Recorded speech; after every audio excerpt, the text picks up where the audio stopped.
Welcome everyone to this webinar called Rethinking and Restarting, What Should the Return Process Look Like Post-Pandemic? First, I'd like to start with some technical information. Should you have a problem accessing the webinar, do contact us at events@migrationpolicy.org or call at the number you can see on the screen. There is no voice Q&A, so if you do want to ask a question to one of the panelists, please use the Q&A chat function on the right of the screen throughout the webinar, or write to events@migrationpolicy.org, or you can also tweet at migrationpolicy or hashtag MPI discuss. The audio of today's webinar will also be available later on at our website, migrationpolicy.org/events. And you can also check out related resources on MPI's research and analysis on COVID-19 and migration, again on our website, migrationpolicy.org/coronavirus.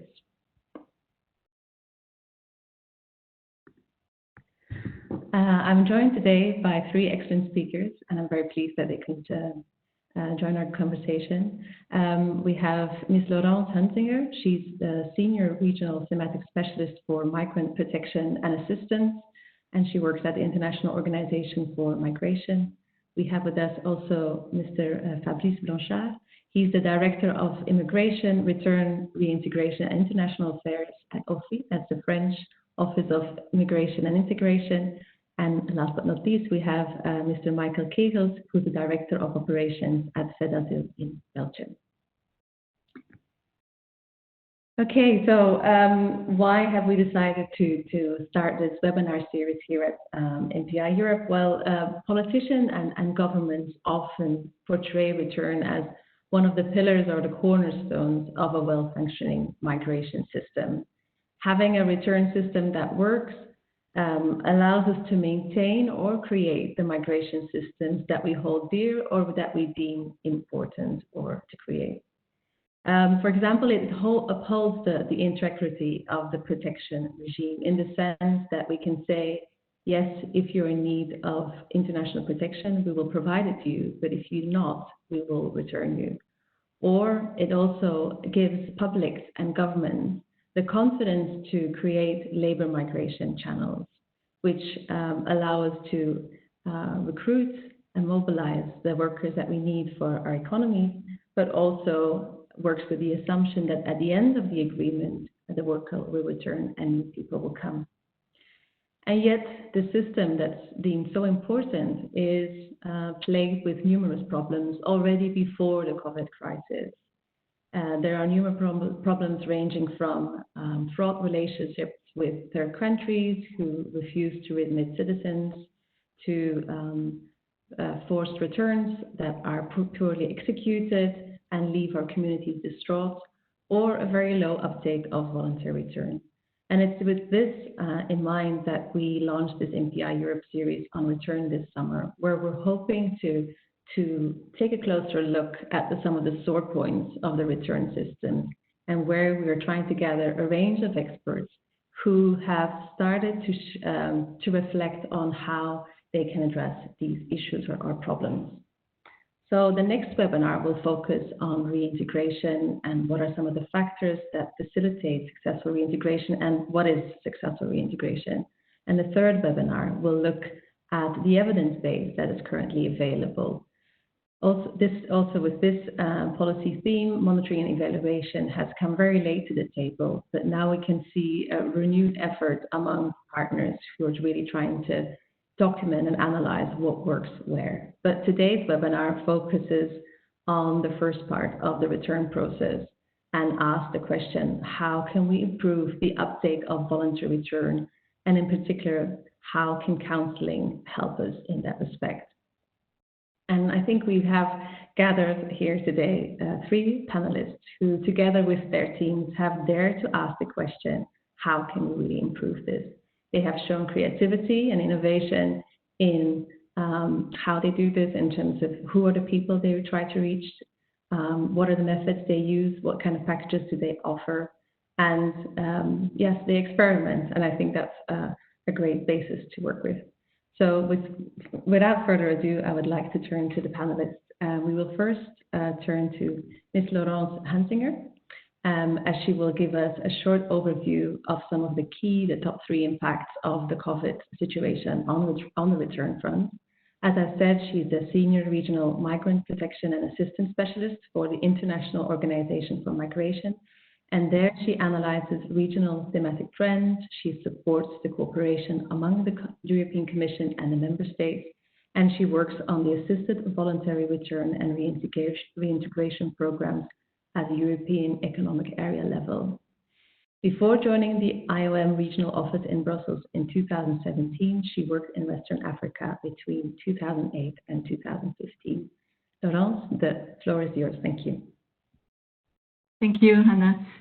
Thank you very much, and good morning to everyone. I think it's indeed this webinar is timely, and we are engaging the discussions in a very particular context. And I've been asked to briefly introduce the impact of COVID-19 pandemic. And I'm starting, of course, with the impact on the global health and mobility that is really of unprecedented size and scope. And let us remember as well that it continues to evolve immensely and as well diversely. As of 22nd of June, a total of 221 countries and territories have issued more than 67,500 travel restrictions. So this gives us as well a frame. The containment policies and measures to restrict global human mobility aim to mitigate the spread of the virus and its consequences have affected various population categories, and of course, including migrants, in very diverse and complex ways. The COVID-19 mobility restrictions policies and measures that span from various travel restrictions, health requirements, measures to full border closures or nationwide and localized lockdowns have created new challenges for migrants, and very often they have as well exacerbated existing vulnerabilities. So what we see now as a key impact is that the imposition of the border closures, the travel restriction bans have left a significant number of migrants stranded, and this includes laborers, this includes, of course, beneficiaries of ADR programs, but as well temporary work permit holders, skilled workers as well, of course, bridging visa holders and international students. Operationally, we see that the COVID-19 pandemic has posed and continues to pose challenges across stakeholders working in the field of return and in the field of assisted voluntary return in particular. And it has initially affected our ability to support the migrants. We have seen and experienced challenges to provide continuity of care for the existing caseload, to respond as well to the new cases that we're asking for our support. In many countries, we have seen disruption of face-to-face counselling, for instance. We saw as well challenges in outreach and of case identification to provide immediate protection for the vulnerable migrants. We are continuously seeing rising needs for assistance for stranded migrants as well as for destitute migrants. And this comes through direct assistance requests or through requests for assisted voluntary return support. I would say that in a nutshell, in response, we have never suspended activities. We have rapidly adjusted our operational tools and practices. We have developed alternative tools. And I think the period as well saw an increase and a very intense boost for coordination, liaison, dialogue as well among the stakeholders. And I think this is recognized by all as a must practice. Last, allow me just to underline that in the last month as well, I think the last month have crucially underlined the relevance of the concept of assisted voluntary return and reintegration, in the sense that AVR is to support migrants unwilling or unable to remain in post-intransit countries and who wish to return home. And I think here we are at the core of the discussions we are having this morning. Thank you. Over to you. Thank you, Laurent. I think that was really a good setting of the scene in terms of some of the impact that we see in terms of, like you say, the support that's for new cases, the challenges faced in terms of identifying new situations, but also I think the positive element that you've outlined in terms of, on the one hand, it underlining and underscoring the importance of coordination between the partners, but also the importance of assisted voluntary return, as you say. So thank you for that.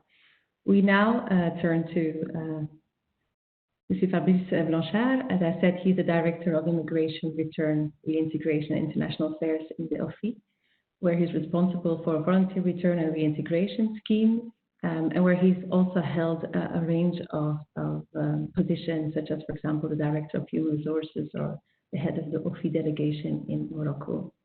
Fabrice, we would love to hear a bit more about how Voluntary Return counselling is run in France, and particularly if you could shed light on the motivation of the government to engage with this, but also who are the target groups that you're working with, who are the counsellors who are delivering the information and provide the support to the potential returnees, but also maybe some of the challenges that you may have faced in the process at OFI. Thank you very much. The floor is yours.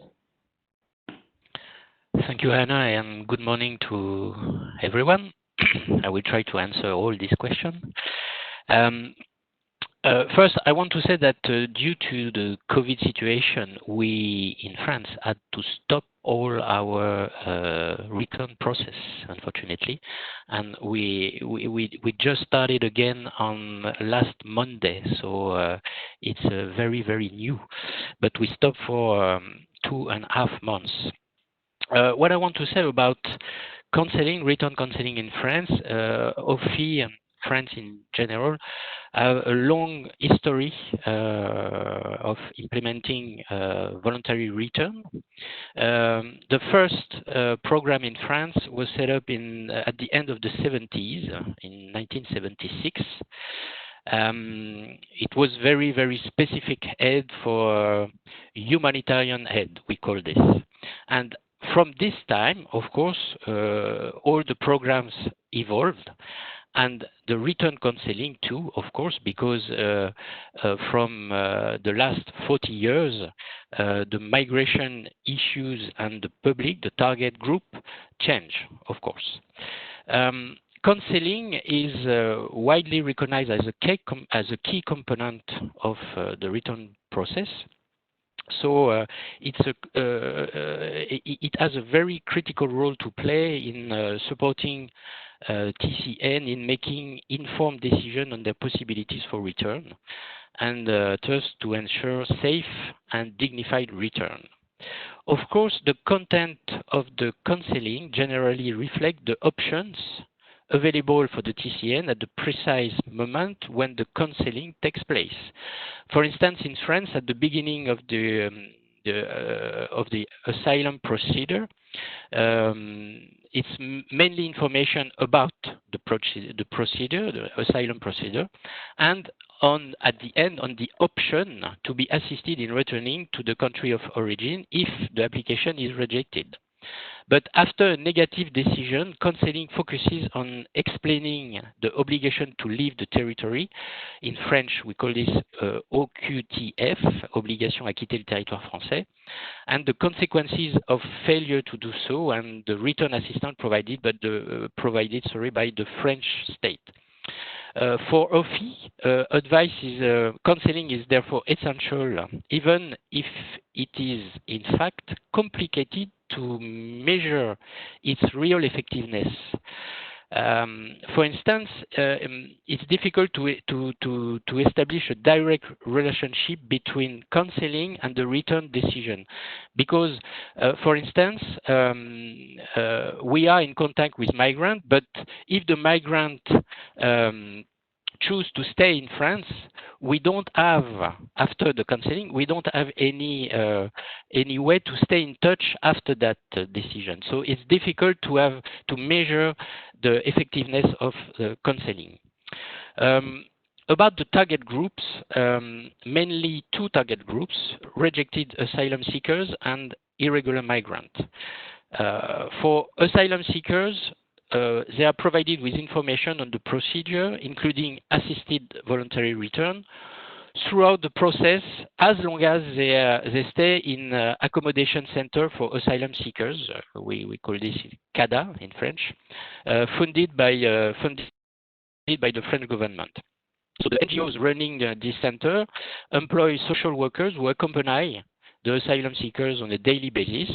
And in addition, our counselors, OFI counselors, regularly organize information sessions on voluntary return in CADAs, centers for asylum seekers, which are particularly aimed at asylum seekers who have been rejected and who will consequently have to leave their accommodation shortly. But for asylum seekers who are not staying in CADAs, as well as for irregular migrants, it is more complicated to provide information and counseling prior to return decision.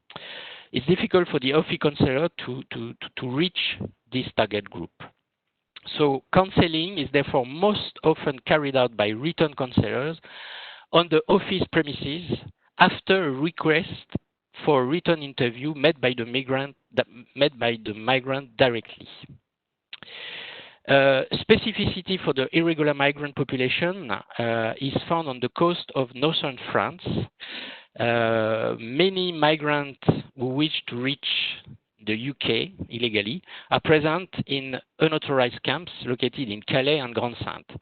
And until 2018, OFI employed special advisor known as Marauder, whose mission was to be on the ground to meet these migrants and provide them with all useful information and counseling on return. But for budgetary reasons, we have to stop this mission. But since 1st of January this year, within the framework of a partnership with Fedasil, maybe Michael will talk about later on, OFI has been able to resume this mission in these camps in Calais and Grande-Sainte. And last but not least, we open, based on the Belgian model, centers for preparing to return. We call this CEPAR.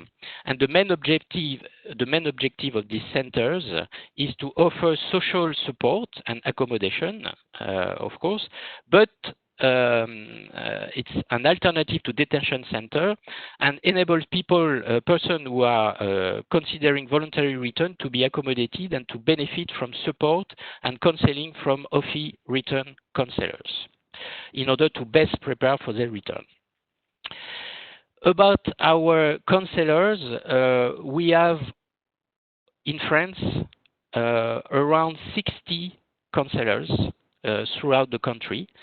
They are trained when they take up their position and are supported on a daily basis by their superiors. My direction, we organize as required information points, and of course training sessions are also provided for these counselors. I will finish. I will end with challenges and difficulties for our counselors. Not many, but few are very, very, very difficult. First, we have to establish trust with migrants. It's difficult, of course, because for the migrant, it's not easy to consider return, often perceived as a failure for them, because to return, to go back to their country after their migration, it's not easy. And secondly, we are a state agency under the umbrella of the Ministry of Interior, so sometimes our counselors or OFI in general can be seen as bad cops because under the umbrella of Ministry of Interior. So we have to build this trust, and it's not easy every day. About counseling too, another difficulty is rumors and misinformation. We have to deconstruct sometimes this misinformation. The community or the social network sometimes are not very keen with the voluntary return programs, specifically the French one. I don't know why, but it's like this. So it's not easy for the counselors. And of course, the third one is the cultural barrier. It's difficult in the same day to manage to have an interview with a migrant coming from Africa or a migrant coming from Middle East, from Afghanistan. It's very difficult. It's not the same approach, so it could be challenging. That's it for me. Thank you, Fabrice. That was really interesting to hear. I will remember the fact that it's been an essential part of your return system for a very long time. And even then, you do recognize that as the migrant groups and profiles change, that you also need to adapt to it. It was interesting to hear the different kind of, how you go about doing this, but also some of the challenges that you've identified in terms of what you said at the beginning, also sometimes being able to reach those who are not within the OFI reception centers, staying in touch with those that you may have counseled, but then have decided not to take up return. But also the other three elements that you've discussed was really interesting, this whole idea of how can we establish trust, whether when this is seen as a failure or when we are maybe associated with a particular kind of ministry, but also some of the cultural barriers you mentioned and the rumors and disinformation. I'd now like to turn to Michael Kegels.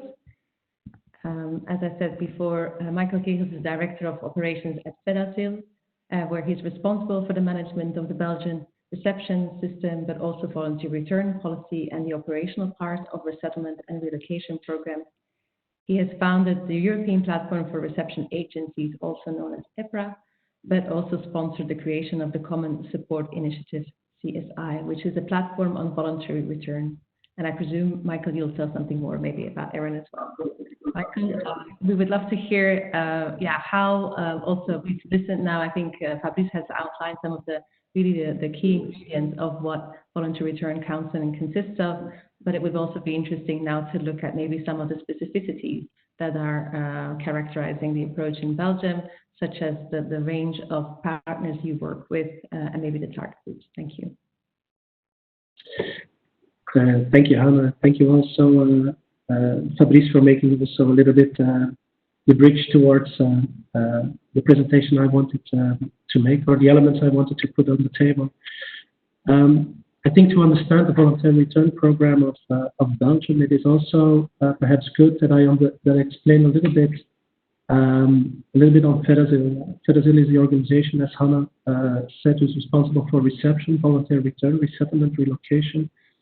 And is in essence, the DNA of the organization is that we really are a multi-stakeholder, multi-governance agency. We work together with, as you know, Belgium is a federal state, but we work together with all levels of the Belgian state. We work together with local municipalities who organize also reception for us. We work together with the cities where we have return offices. We work together with the provinces. We work together with the Flemish, with the Walloon region. Where we also work together with local with labor market agencies, with the education agencies, the vocational training agencies, housing departments, etc. NGOs also are a part of the historical stakeholders of Fedasil. They organize also reception for us, but for example, Caritas International is a very big partner for us in the AVR program. And in the framework of reception, but also in the framework of other programs, we work, for example, also closely together with organizations responsible for homeless people. So, in essence, historically, but also, as I said, really in our DNA, Fedasil is an organization that has been working the last years and is intensifying to work closely together with a large range of institutional, non-institutional, civil society stakeholders in Belgium. And we see this really as an opportunity also to develop real policy and to be able also to put policies that we are trying to develop here within the agency really on the ground, and to really to gain impact also on the ground. And if I translate that towards, for example, the AVR program, and I relate also to what Fabrice said concerning trust, which is indeed a very important element. We strongly believe that working together with these, with diaspora organizations, NGOs, and other organizations which have really a link with the target group really helps us also to gain trust. But perhaps let's get back to AVR. I think the AVR program in Belgium has built up in several ways. There are different building blocks. The first one is what we call the rather traditional building blocks, where we have developed a whole program for the asylum seekers who are in our reception network. What we call it's a return path. It's an incremental path where, from the beginning and from the moment that people enter in the initial reception center, people are getting the first information on AVR. And as people evolve towards their asylum procedure, more and more information is being given on AVR, linked with the status of their procedure, which ends in the end with a transfer to what we call open return centers, where people are free to move to, where people are free to live in. They can enter, they can leave whenever they want. But it's clear that the duration of their stay there in those open return centers is limited to a maximum of 30 days. And the objective there is to work together on their return project that they can elaborate there, but they can elaborate also within the traditional reception center. So the whole return path is also integrated in Belgian reception law. And so this is an obligation for all partners, for all social workers, to work in this line. This is the first step. I think besides that, we have tried to develop a program also for undocumented immigrants, ex-asylum seekers, and by doing that, we created what we call 5 return desks in the 5 major cities in Belgium, which are open offices where people can enter, where they can have conversations with social workers of Fedasil, where they can have appointments, and where we try those are accessible by a free phone call, where we try to do quick processing of the demands, where we have a number of communication tools that support that, websites, social media, smartphone applications, etc., and which helps us to keep in contact, to remain in contact with those ex-asylum seekers that we guided already within our reception system, but perhaps that didn't went to the open return centers, but they absconded,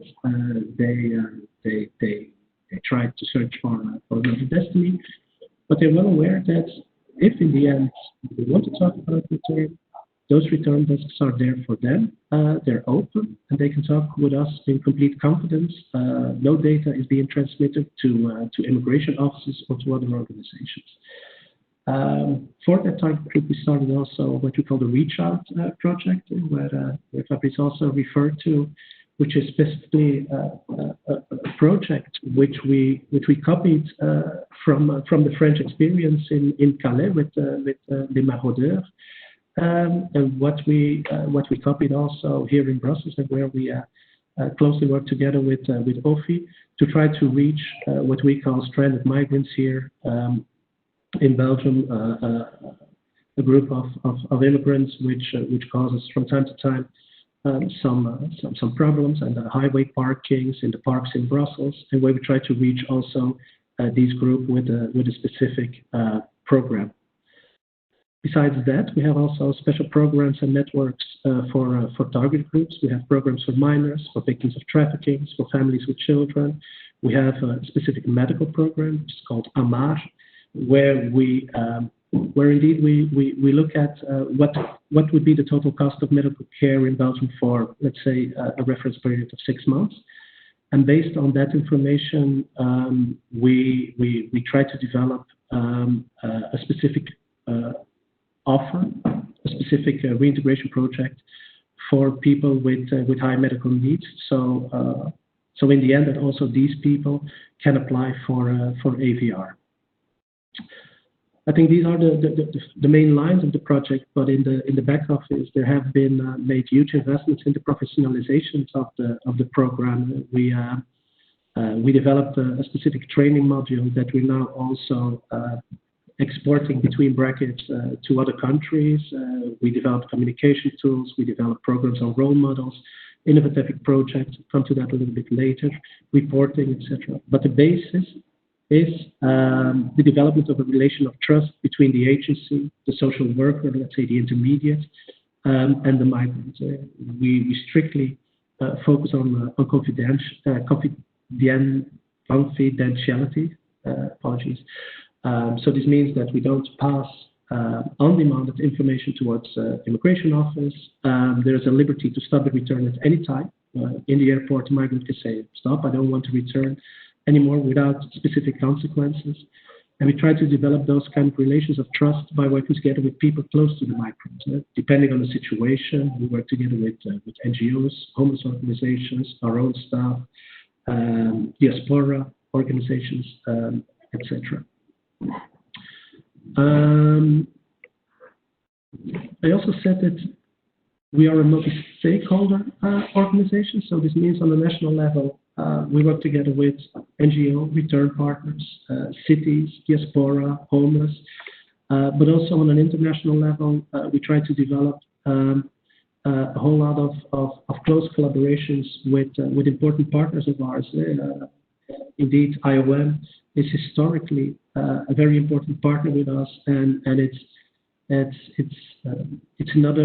enormous gratifying to see, and we're very glad with that, to see that IOM evolves together with Fedasil, and in the new ways that Fedasil is trying to explore. For example, now the new pilots we are doing together with Frontex, where IOM is engaged also in pilots in post-arrival return. And we work together, for example, also close with Caritas, but also with Frontex, ERIN, EMN, DJ Home, and other organizations.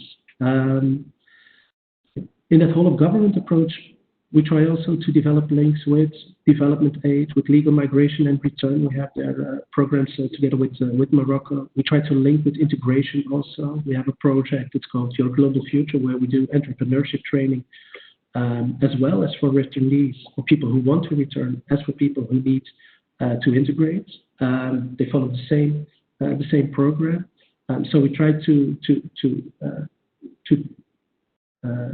close down there the barriers and open up between different competencies to get a more holistic approach and a more holistic program towards voluntary return. I don't know how much time I still have, Hannah, or should I end here? Yeah, maybe that. I mean, okay, great. All of the sort of points for the discussion, but thanks very much. I mean, I really appreciated also the overview of the different kinds of target groups. I think that was really interesting, both to the asylum seekers, the undocumented migrants, but also, as you said, what both you and France have done is really also to seek to reach out and identify and work with stranded migrants, which is such an important element and has been proven a headache for numerous politicians and governments. So that, and also I saw it already being picked up actually in the chat box, this interest in what both you and Fabrice have said about how do we build that relationship of trust so that people are willing to start that conversation with us, and have suggested also in the chat that this kind of link with NGOs, diaspora organizations could be really important.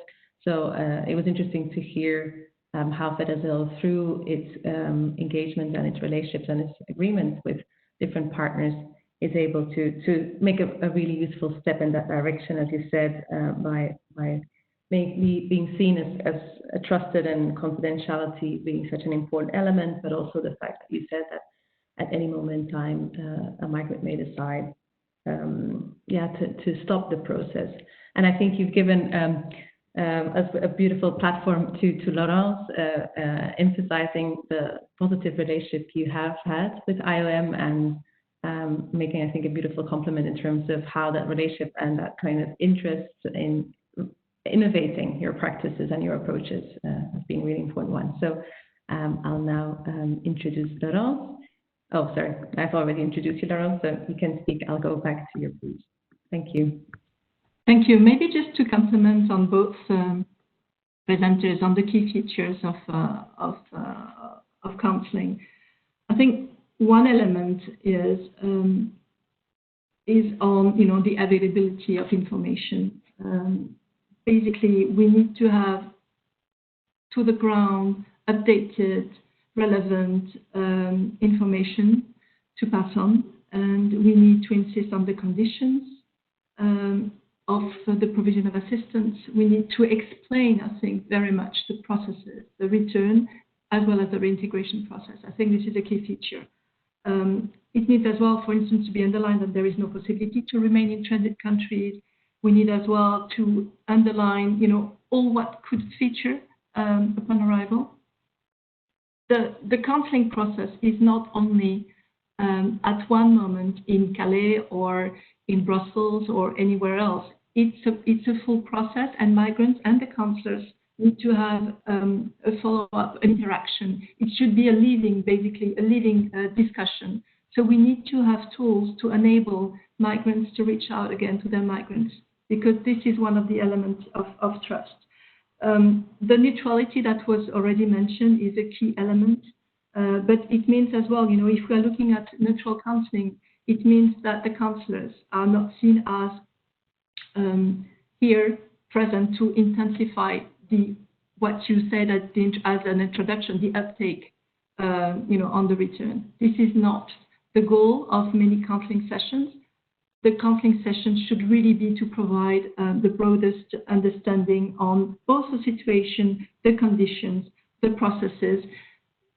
Counselling as well, and we see it very much with Fedasil when we work very closely with them, is as well an incredible opportunity for counsellors to detect as well vulnerabilities and to refer the migrants for additional direct support. It doesn't mean that this will prevent a voluntary return process, but it means that we do individual case assessment, we assess collectively, holistically, we refer to the relevant organizations, we provide assistance, and if deemed feasible, then indeed there is a follow-up with the return. There are so many interesting elements that were raised. I think the availability of information material is a key feature for successful counselling. You need to have info material prior to counselling, and you need to have them, both printed, but as well through the networks, through the diaspora organizations. I would like as well to insist on, it's an element of building trust, as Mr. Blanchard was mentioning, but it's as well a way to counteract misinformation, to have in the teams, in the counselling teams, native counsellors is of great asset. And we, but that's a bit of a luxury that we have. We have within our teams a lot of native counsellors. And when we don't have them, and when we see that in some countries it's of quite high relevance, we organize what we call country visits, and we invite our colleagues from various countries of origin countries to come to visit the centres, to visit the municipalities, to discuss with all the institutional stakeholders, and to pass on a different range of information. Would like as well, to underline how important as well it is to have sufficient interpreters and cultural mediators within the process, and to have as well, but I know it's more and more of looked after now. The conditions of the counselling matters. So, and especially if we are looking at counselling to be provided in reception centres.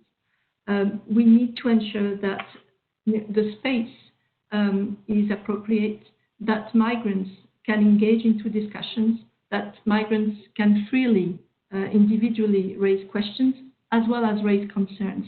And I think, this contributes as well to the dialogue, to the trust building. I think everyone is realizing that this is not an easy and one quick time process. It's a process. And I think what we are struggling a bit now, all of us, is because of the interest of the policymakers on return discussions and on return issues. I think everyone is now more and more increasingly pushed towards having processes that do not allow necessarily the required time for proper counselling to take place and for migrants to have the time to make informed decisions on whether or not they would opt for voluntary return. I think I stop here, and I'm looking forward for responding to questions. Thank you. Thank you, Laurence, very much for highlighting some of the key characteristics that you have observed from IOM's side as being quite crucial when doing return counselling. As you said, what do you inform on? Do you make sure that the person really understands what is awaiting him or her in the return country? But also, like you were saying, the fact that this is not a one-off conversation, that this is something that requires over time numerous conversations, and that we really need to think through how we convey that information and make sure that it's well understood on the other side. I think that's such an important one. So thank you very much for that. I would like to thank the three panelists so far for their contributions. We've now arrived at the Q&A session. So as I said before, there's no Q&A. So if you do have questions, please use the chat function. I've already seen there's a couple of questions that have been raised. I would already like to assign two, one to Fabrice and then later to Michael. Fabrice, there's also a question about this pre-departure return counselling, and in particular a concern for those who are vulnerable, who maybe have been victims of trafficking. So if you could elaborate if there are any particular provisions for these kind of people.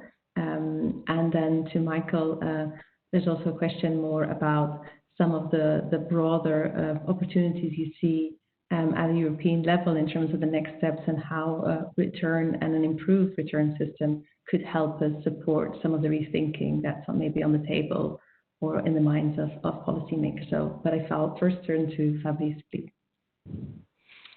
Okay, thanks, Anna. About counseling for vulnerable groups. Victims of human trafficking are not a target group for us. So we had an agreement with IOM, France, a project called CARE for women victims of human trafficking.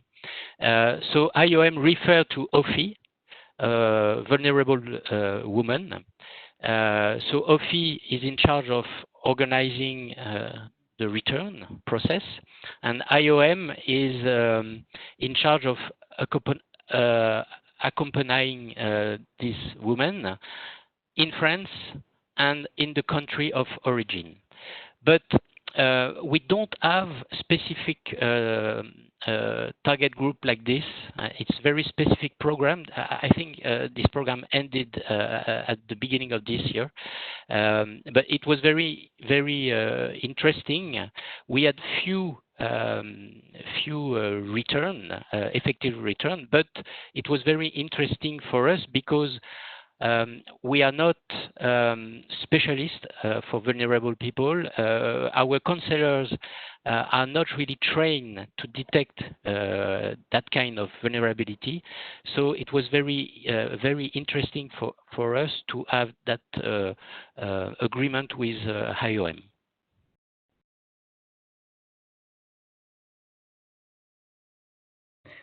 Thank you for giving that extra information, Fabrice, and about also the project that you've set up together with IOM. Michael, do you want to come in now? Specific on the question on how do you see the future. Well, that's quite a challenging question, Hannah. What we see is that, but that's nothing new for only for Belgium. I think in whole Europe is that you see a diminishing public support for migration. There's an economic pressure. The reception for certain target groups that are between brackets real asylum seeker is diminishing. If we look at Belgium, for example, almost 40% of our inflow in our reception network are Dublin cases, where public support is, as I said, diminishing. There is the problem with what we call stranded migrants. There are the low return numbers. There are a lot of restrictive measures that have been taken now, the closure of the borders, the online registration, where the question is how they will evolve in the future. And one of the big challenges is, I think, to get that public support again, and to emphasize on regaining that. And high level, there are some evolutions that we see where we think that as an AVR department or an organization that also organizes AVR, we should really try to link into. First of all, is how to live together with the virus. That's more the operational part, how to reopen, how to do counselling with 1.5 meter distance, how to reopen our return offices, etc. But on the other hand, what we saw also during COVID crisis is that there are new target groups coming in the focus of the AVR program, besides the traditional target groups, say the asylum seekers, the ex-asylum seekers. As I mentioned already, Dublin cases. How will we position ourselves within the AVR network or the AVR program, which is a traditionally ex-EU program? How will we position ourselves towards, for example, Dublin? How will we position ourselves towards migrant workers? What we saw in the COVID crisis is that a number of returnees we had were specifically migrant workers who were stranded in Belgium because the economy had its shutdown, and which could be a new target group. We have stranded migrants, where we talked already about that first project we're doing together with Goofy. It's called Reach Out. We are piloting with opening the AVR program also for recognized asylum seekers. As I mentioned, we have a program for entrepreneurship that is open for people who want to return, but also for recognized asylum seekers. Can we build on that even more, and can we create bigger programs for example, returns to Syria at a certain point, where we give important reintegration support, where we give training to people for a longer period of time, 3 to 5 months, for example. But it's also open, for example, for people who are recognized and want to return home, but also want to make use of that reintegration support. I can imagine that we can build a case for that. We think that we should intensify collaboration with our stakeholders on a national level, but especially on EU level, with Frontex, with ERIC, with IOM, with development agencies. And what we think is that one of the essences is to come to a more comprehensive approach that we try to shut down or to close the barriers between agencies, between fields of expertise, and try to work in a far more comprehensive approach where you can align and you can integrate different elements. Development aid as a top-up approach, where we can give reintegration support to people who want to return to certain countries, and where development aid can be considered as an on-top of approach, where we try to integrate return in the framework of circular migration, for example, where we have temporary working permits, and where the AVR program is also being used in the framework of these kind of programs. I think that's what you mentioned also in your introduction, Hannah, is that these are also potential elements of credibility of the AVR program. If we just go also outside those borders. And last, we think that reporting and collaboration and alignment will become more and more important. The value for money approach from our side, for example, the use of Frontex funds in the framework of operational activities.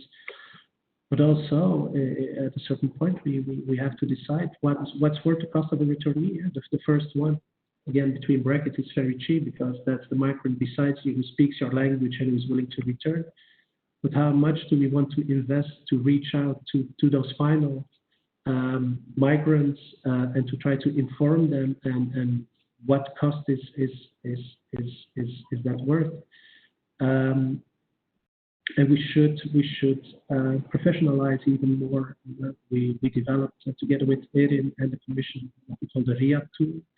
It's a follow-up tool for returned migrants, which gives us enormous amount of data on their well-being, on their intention to stay, on their intention to re-migrate. The FAR tool for booking by Frontex, the informatization of the whole return counselling process that we're working on now, the creation of a quality and certification framework, a harmonization of work between service providers. So there's a lot of work there to be done, I think.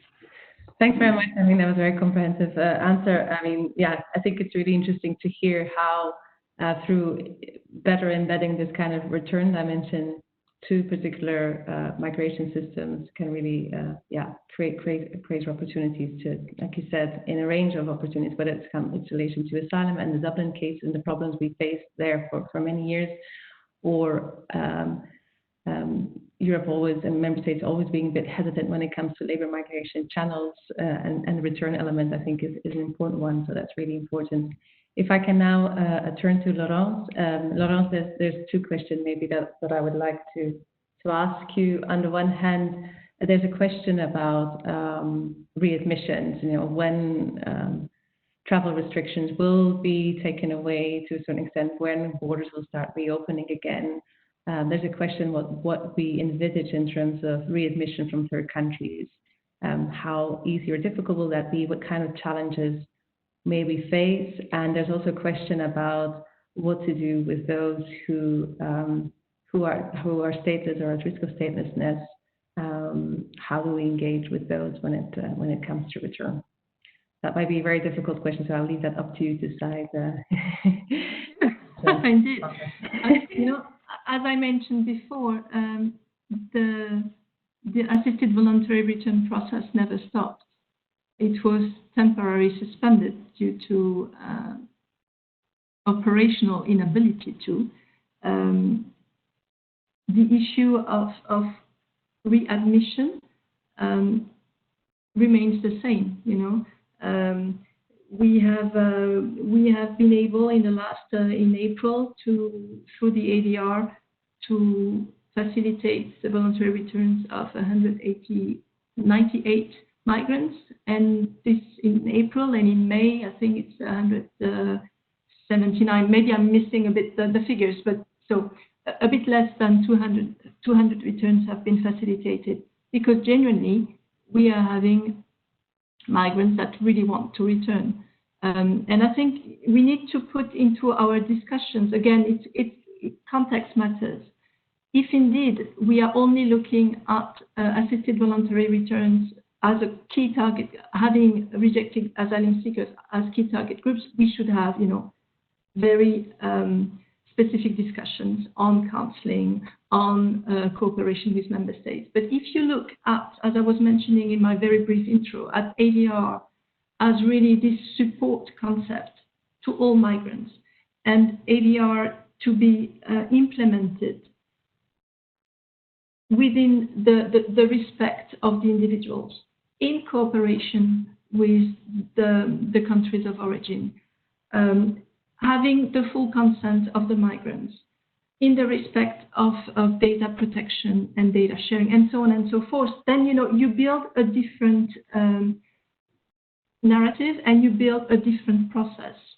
So what we have observed as international organization indeed is in some instances, we have member states coming and knocking at our door saying, well, we are having issues with certain countries because we can't get the travel documentation when they do either their voluntary, when they do their own voluntary returns. When it comes to us asking some diplomatic representations, we might not have the same response because there is a very long standing cooperation, because there are our member states as well. IOM is not only working with and for its European member states.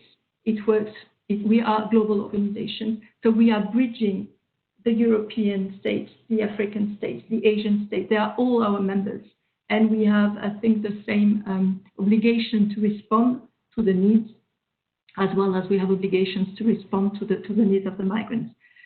So I think it comes back, to practices, and readmission is a right for individuals, and readmission basically is only an administrative process. It's one part of the return process. It's nothing more than that. Readmission tells you the steps, tells you the conditions of the returns, and readmission is always agreed between two states. So we are not, as IO, part of any signing any agreements or part of the discussions. Those are, really state-level discussions. What we are facilitating, indeed, is the facilitation of the obtention of travel documents and trying as well to advocate as much as possible and as much as we can to have the most comprehensive policies, procedures, and support programs. And I think next webinar you will further explore reintegration, but this is the paramount element. The support that migrants that are returning through voluntary programs get when they are returned home is very important. I've been quite long. Statelessness, it's more HCR. Okay, thank you. So we always, we work with all our sister agencies, and we refer as soon as we have this out of our core mandate. Over. Thank you, Laurence, and thank you outlining for those kind of key principles that you refer to and how that they foster or facilitate a kind of a different narrative, as you said, a different kind of approach, and in turn could be a good basis or a better basis in terms of the negotiations between the destination countries and the countries of origin, and how voluntary return could be and is a very good vehicle in that sense. So. We're running towards the end of the webinar, but Michael, if I can just ask you for a short reply to, there's a question, if you could elaborate a bit further on the AVR that you've mentioned in relation to persons with high medical needs. So they asked if you could elaborate a little bit further what that entails. Thank you. It's a specific program for migrants with high medical needs. We have what we call the basic reintegration program, where we provide also specific extra reintegration support for certain medical needs. But in general, the program there runs up to maximum 2,500 euros. But we also, from time to time, confronted with migrants who have kidney dialysis problems, cancer treatments, and other programs who really want to return. But where there is the issue of follow-up on medical care within the country of origin, and there we have a special program for a rather small number of migrants, let's say 20, 30 a year, where where our baseline is not the reintegration program as such, the 2,500 euro max, but where the baseline is what the cost would be if we should give that treatment in Belgium, and where we can go to 10, 15, 20,000 in certain cases, 5,000, 6,000 euros in certain cases, specific cases, built-up cases for certain migrants. So that's a program, but It's a niche. It's a very small part of the AVR program, but it's an answer to very concrete issues and problems also within, for example, our reception network, where these people also need a lot of guidance, a lot of medical care, take a lot of energy also from the staff. People want to return, and this is an opportunity for a small number of cases to return.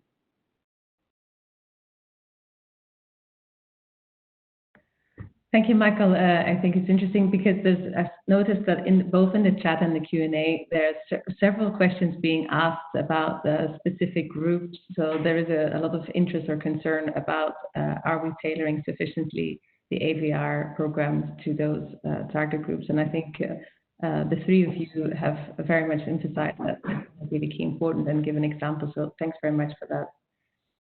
I would like to thank the three panelists for their contribution today and for also responding to the questions. We've already come to the end of the webinar.